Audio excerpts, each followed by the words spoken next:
বন্ধুরা আমরা এই মুহূর্তে আছি অটল ব্রিজ, মহারাষ্ট্রের দীর্ঘ 21 কিলোমিটার রাস্তা। এই দেখো একবারে আরব সাগরের উপর দিয়ে, এটা সাগর দূরে দেখা যাচ্ছে।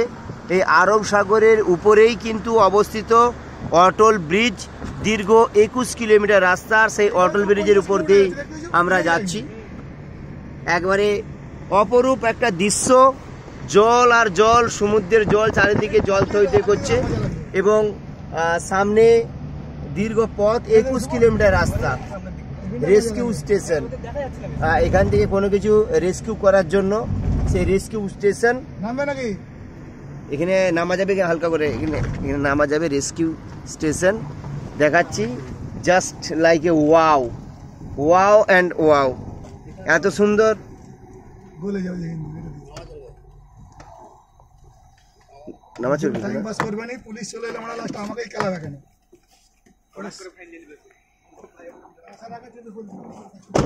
দেখো এখানটা কি অপরূপ দৃশ্য, এখানে আরব সাগর, শুধু জল আর জল, এদিকে জল এবং ওই দিকেও জল আর দূরের শহর। আর সেই জায়গায় আমরা দাঁড়িয়ে রয়েছি। এটা অটল ব্রিজ, দীর্ঘ 21 কিলোমিটার রাস্তা, অসাধারণ সুন্দর, just looking like a wow, একটা ওয়াও ওয়াও একটা ভিউ। এদিকে দেখো জল, জাহাজ, দূরে বড় বড় জাহাজ এসেছে। সে আরব সাগর, আরব সাগরের জলটা দেখো কি ঘোলা এবং খুব নোনা সেই জল। আর এদিকে আমরা এখানে দাঁড়িয়ে রয়েছি, ঘুরতে বেরিয়েছি কিন্তু ভয়ও রয়েছে। ওখানে যাওয়া যাবে এবং এটা মহারাষ্ট্র পুলিশ অনেক স্ট্রং। চলতে চলতে গাড়িটা দাঁড় করিয়ে আমরা এসেছি, ভয়ও লাগছে পুলিশ এসে কখন ধরে নেবে। মহারাষ্ট্র পুলিশ বরাবরই একটু স্ট্রং। দেখো দূরে দেখো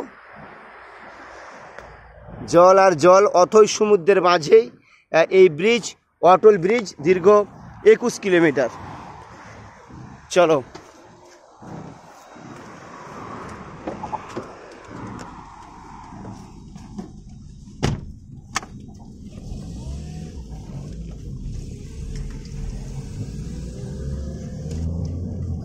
দীর্ঘ পথ, দীর্ঘ 21 কিলোমিটার রাস্তা, আর আমরা তারই উপর দিয়ে যাচ্ছি ঘুরুঘুরিতে মুম্বাই। আর মুম্বাই আমরা ঘুরতে এসেছি। এই ব্রিজের উপর দিয়ে যে যাওয়ার যে একটা এক্সপিরিয়েন্স, সেটা আমাদের প্রথমবারের মতন হচ্ছে এবং তার উপর দিয়ে যাচ্ছি। হয়তো অনেকেই মহারাষ্ট্রে থাকে, মুম্বাই থাকে, তাদের হয়তো সৌভাগ্য হয়নি এই ব্রিজের উপর দিয়ে যাওয়ার। আর আমরা প্রথমবার এসে আমাদের সৌভাগ্য যে অটল ব্রিজের উপর দিয়ে যাচ্ছি, দীর্ঘ 21 কিলোমিটার রাস্তা। শুভ কি বলছিলে বলো? একদম একদম একদম। আমরা যে সমস্ত হলিউডের মুভি দেখি, বিভিন্ন ভিউ দেখি, সেই সমস্ত ফরেনারের বিভিন্ন এই ধরনের লুক বা এবং এই ধরনের ভিউ আমরা দেখতে পাই। কিন্তু একদম দেখো মুম্বাইয়ে, এই মহারাষ্ট্র অবস্থিত এই অটল ব্রিজ, দীর্ঘ 21 কিলোমিটার রাস্তা আমরা চলেছি এবং আমরা যাচ্ছি। সাইডের সমুদ্র, পাশের সমুদ্র, পেছনের সমুদ্র এবং সামনেও সমুদ্র, কি অসাধারণ ভিউ, জাস্ট দেখো। আর এটা যেহেতু কুয়াশাচ্ছন্ন ওয়েদারের মতন লাগছে, কারণ যে কোনো সাগরের কাছাকাছি এই ধরনের ওয়েদার থাকে, মেঘাচ্ছন্ন। কারণ ছোট্ট ছোট্ট এই মহাসাগরের কাছে, সাগরের গায়ে যে জলবায়ু, সেই জলবায়ুতে একটু জলীয় বাষ্পের পরিমাণ বেশি থাকে, আর তার কারণে এরকম কুয়াশাচ্ছন্ন মনে হয়।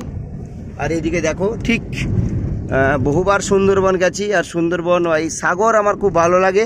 আর সুন্দরবনের মতন দেখো যে প্রায় অর্ধেকটা জোয়ারে ডুবে গেছে। এই ধরনের গাছ, উপকূলবর্তী গাছ, সামুদ্রিক গাছ, সুন্দরী, গোরান, গেঁয়ো যেমন সুন্দরবন এলাকায় থাকে, এখানে যেহেতু আরব সাগরের জল বরাবর বঙ্গোপসাগরের জলের থেকে একটু বেশি নোনা।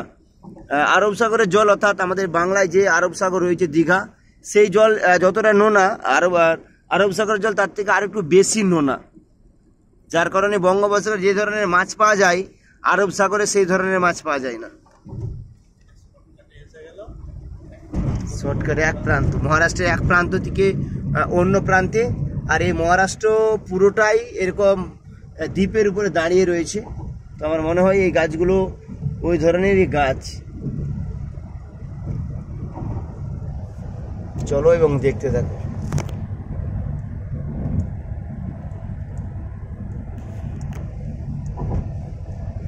অটল ব্রিজ।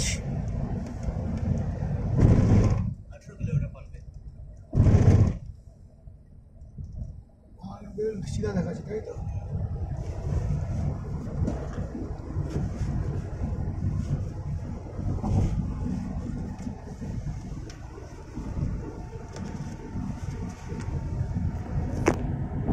পাহাড় পাহাড় সে সব দেখায়নি মানে যাওয়ার সময়। পানে গেলে পাহাড় পড়বে, আচ্ছা ভেতা গেলে লোনাওয়ালা পড়লে পাহাড় পড়বে। তো ভাইপোকে তাহলে বৃষ্টির সময় লোনাওয়ালা নিয়ে আসতে, মেঘগুলা সব ঠেকে গেছে সেখানে। বৃষ্টির সময় মহারাষ্ট্রের যে ভিউ, আবার লোনাওয়ালা পাগলা যে ভিউ দেখলে, ওরে বাবা রে, এটা কিছুই নয়। লোনাওয়ালা মেঘগুলো ঢেকে আছে, এমন অন্ধকার যে গাড়ি চালাতে পারবি না। সেটাই বলছি যে বৃষ্টির সময় যে মহারাষ্ট্রের যে ভিউ একবারে মাথা খারাপ করে। তাহলে আবার গোদার বিল্ডিং যে উঠে যাও, এই ব্রিজটা ছোট্ট দেখাচ্ছে, এই ব্রিজটা। আচ্ছা ওখান থেকে দেখা যায়। হ্যাঁ, আর ওখান থেকে বৃষ্টি দেখলে মাথা খারাপ হয়ে যাবে। কতটা ঘরে সুইমিং পুল টাকা সব কিছু আছে, সেটা সুইমিং পুলটা বানায়নি, বানায়নি। অমনি সোসাইটি যে আছে সেটা সমুদ্রের মতন। ছোট ছোট পাহাড়, নিচে দেখাচ্ছে রে, কি দেখাচ্ছে রে? Toll plaza. না না, আমাকে এই যে কাট মারতে হবে। কি দেখাচ্ছে? ছোট ছোট পাহাড় দেখো, আমাদের উপকূলবর্তী এলাকা। আর সে পাহাড়ের উপরে বিভিন্ন ধরনের পাহাড়ি গাছগাছালি, সামনে পাহাড়, অথই সাগর।